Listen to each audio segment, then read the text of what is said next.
BFM Business, Intégral Placement. Le match des traders. Ils sont là dans les starting blocks pour justement anticiper la suite de cette séance. Dans ces marchés volatiles, c'est plus qu'utile. Jean-Louis Cussac et Alexandre Baradez, bonjour messieurs. Bonjour tout le monde. Bonjour. Alexandre Baradez depuis IG, Jean-Louis Cussac depuis Perceval Finance. Bon Alexandre, c'est un simple rebond technique aujourd'hui après 2 fortes baisses sur le CAC.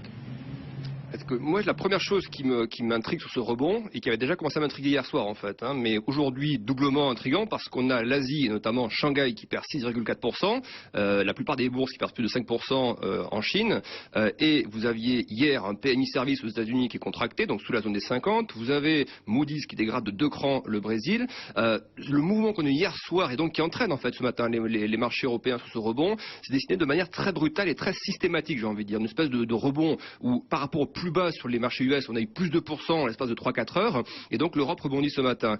Je dirais que ça ressemble à une sorte de chasse au stop dans un marché qui pour l'instant craint de toucher des niveaux à la baisse, je parle notamment pour les marchés US, avec le risque d'entraîner des 4, 5 à 6% de baisse supplémentaire. Et donc pour l'instant, dans ce contexte-là, je considère que c'est potentiellement un bull trap qu'on a ce matin, qui peut durer encore aujourd'hui, peut-être même demain, mais je pense que la tendance dans les jours qui vont venir, donc je parle d'ici moins d'une semaine je pense quand même, ça devrait être un retour sous les 4000 points, retour vers le comblement du gap, 3995 points, et pour le DAX également, je pense que ça devrait entraîner l'indice sous les 9000 points. Donc je reste sur une stratégie baissière avec retour 3995 points pour le CAC. Ah oui, ça va chauffer, bull trap. Donc pour vous partagez ce scénario, ce diagnostic, Jean-Louis Cussac, on est en plein bull trap aujourd'hui. Oh, écoutez, on est surtout dans une très grande confusion. D'ailleurs, la volatilité incroyable, elle est à 29,80 sur les options à la monnaie Mars. C'est très important, surtout dans un marché qui remonte un peu comme ça. Ça traduit, je pense, surtout cette grande confusion plutôt que des anticipations fortement baissières. Voyez-vous, c'est très particulier. La situation est vraiment particulière. C'est vrai que le marché peut partir à la baisse. Moi, je ne le vois pas partir en vrille, comme la fois dernière. Bon, si on passait sous les 4000, je pense que ça resterait temporaire. Il peut très bien reprendre 100 points très facilement. Il n'y a pas de densité.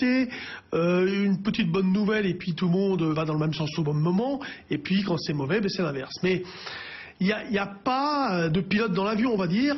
Il n'y a pas d'idée forte. Il n'y a pas dans le pipeline, si vous voulez, quelque chose qui pourrait faire prendre de l'espoir au marché. Voilà, tout est assez creux. Moi, je travaille toujours plutôt vendeur. Hier, ça a été fantastique, cette rupture des 4220. On a eu 2 journées pour une avec cette reprise incroyable en fin de séance qui s'est poursuivie sur Globex. Voilà, moi, si vous voulez, je vends toujours plutôt en priorité, avec toujours ce 4300, 5-10 comme résistance importante pour annuler toutes les ventes. On peut aller rechercher les 4160, par exemple. Aujourd'hui, ça pourrait être un objectif, au moins 180, on va dire. Déjà, ça serait pas mal, puisque depuis ce matin, il se passe vraiment pas grand-chose depuis donc un peu plus de 2 heures. Et à suivre tout à l'heure, bien sûr, les statistiques américaines et aussi la zone euro, l'inflation zone euro, deuxième estimation du mois de janvier. Merci beaucoup à tous les deux, Jean-Louis Cussac, Perceval et Alexandre Baradez depuis IG. Bonne séance. Le CAC pour l'instant préserve ses gains, plus 1,4%. On y revient aussi dans un instant au cœur du face-à-face. Face-à-face à suivre juste après le journal. A tout de suite.